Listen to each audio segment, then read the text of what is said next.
Hello! This guide will help you create an Azure AI Translator resource to take full advantage of the translator for SharePoint by Accelerator 365.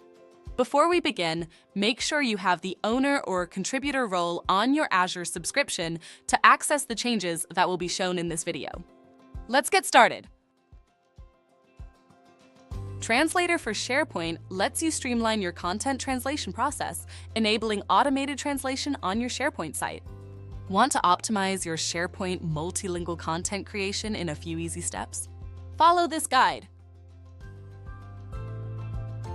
Sign into the Azure portal. Start by creating a new resource and in the search bar type Translator.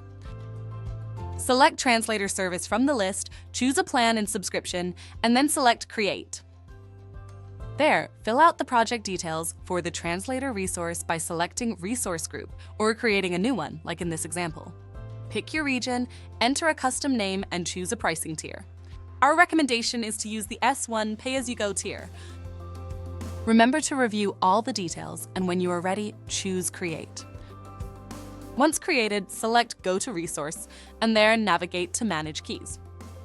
Copy the values from Key 1 and region for later use. Now, on your SharePoint site, choose Edit in the Translator for SharePoint banner.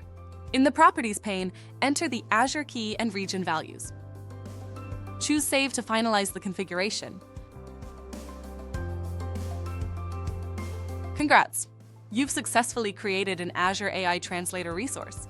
Follow our Getting Started with Translator for SharePoint video guide and visit our knowledge base for more help. Thank you for choosing Accelerator 365.